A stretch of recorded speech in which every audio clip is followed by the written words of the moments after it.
Welcome back. So what's this? The second news video the same day? Yes, me wearing a Penguins jersey again. Also, yes, because Teddy Bluger reasons. So there are two suspensions for us to have a discussion about. Matthew Tkachuk gets 2 games for the high stick to Jonathan Quick's face, where he got him after the whistle. That was what caused all the rage to begin between Florida and LA. And hey, I don't blame Kings for defending their goaltender there. And he could have got him in the eye. I mean, let's be honest. He could have got him in the eye.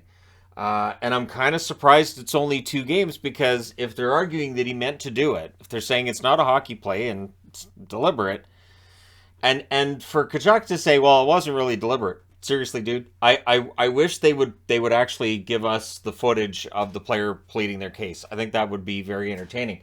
Well, you see, where I knock his head off with the stick, what I was actually trying to do was not knock his head off with my stick. So you see, I'm innocent. I was trying not to do it, but I knocked his head off with my stick. But that was not what I was trying to do. So anyways, yeah, for Tkachuk, it's 2 games, including tonight. So there's the star power for the game between Florida and Anaheim. Kaiser Soze out of existence. So, but hey, Florida's got a lot of other star players. We'll see how things go tonight against the Mighty Ducks. So yeah, that'll be a fun. I know they're the Ducks, but to me it's still why take out the Mighty? Why? Also a 2-game suspension for Josh Anderson. He was guilty of boarding Pietrangelo. I watching it during last night's game, I was like, oh, he tried to murder him. Well, that was an interesting decision on his part. But yeah, Anderson basically arguing that there was no intent to injure there. Yeah, but yeah. So for the incident being kind of ugly, I do agree with the 2-game suspension. These two incidents, though, make me ask myself, how bad does it have to be before it's one of the longer term suspensions? But are they? Is it my imagination, or is the standard higher this year in order to get suspended? And is that good for the game, bad for the game, all that fun stuff? We'll see what happens as the season goes along, and if that standard's maintained. Because again, Pietrangelo, I thought was very lucky to get back up. Again, Quick was lucky that he didn't get that stick in the eye. That was the initial fear, was that he got sticked in the eye. So yeah, that's one of those things that you gotta watch for during the game is the safety of the players. All right, that's what the player safety department's supposed to be for, or Department of Player Safety. You guys know what I mean.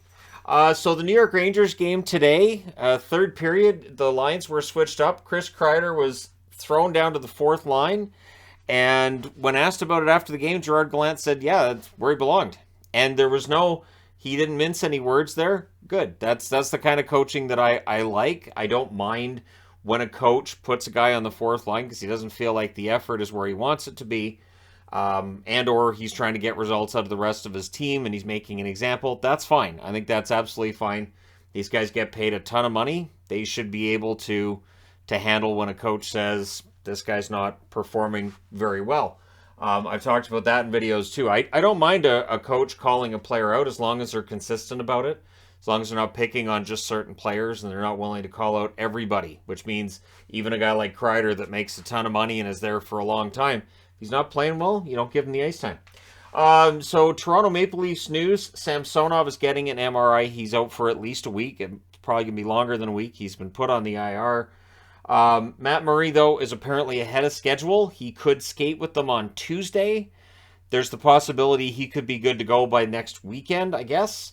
So the goaltending situation in Toronto remains very fluid, very unpredictable, and it didn't really bother them this weekend, did it? They end up coming out with 4 points. So Toronto's okay with where they're at right now, and so the goaltending situation should work itself out, I would think, either via Murray coming back or maybe Samsonov. Even if he's out for a week, a little over a week, that's a few games. It's not as bad as it could have been, right? Calgary news. Michael Stone, who left the game twice last night for the Flames, he left and came back, and I guess whatever was bothering him just wasn't getting better.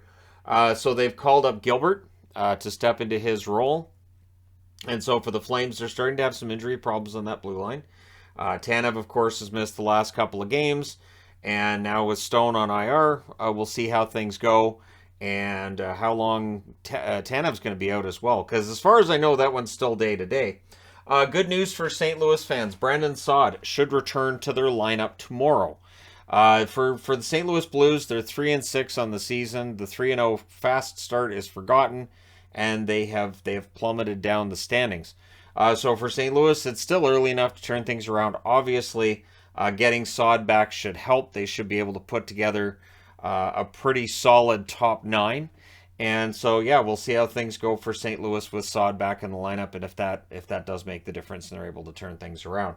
As I mentioned at the start of this, Teddy Bluger, it looks like he's going to be good to go. He was in a full contact jersey of practice. Looks like Carter was as well. So they're both set to return as soon as maybe the next game for Pittsburgh, which would be great because Pittsburgh's lost 7 in a row now, and they need all hands on deck. And I mean, I have a Bluger jersey for a reason. I think he's an underrated player, and I think what he brings to that bottom 6, I think they've been missing that. And so with him back in the lineup, I'll be interested to see whether or not the Pittsburgh Penguins' fortunes get a little bit better, especially on the defensive end with Bluger and the forechecking and all the things that he can bring to the game. But of course, with Carter, you've got the experience. You've got still a lot of talent with Jeff Carter as well, and still a decent goal scorer as well. So sad news coming out today. Long time Colorado broadcaster Peter McNab, who I did a video on last year, has passed away at the age of 70. He had been fighting cancer last year. That was reportedly in remission. I haven't seen anything about the cause, but definitely my condolences to his family, his friends, and his coworkers. And he'll be missed. He was very good in studio, very good announcer. And again, he was with the Abs for a very long time in that studio. So that's going to be a tough one. And yeah, so again, my condolences to any and all affected by his passing.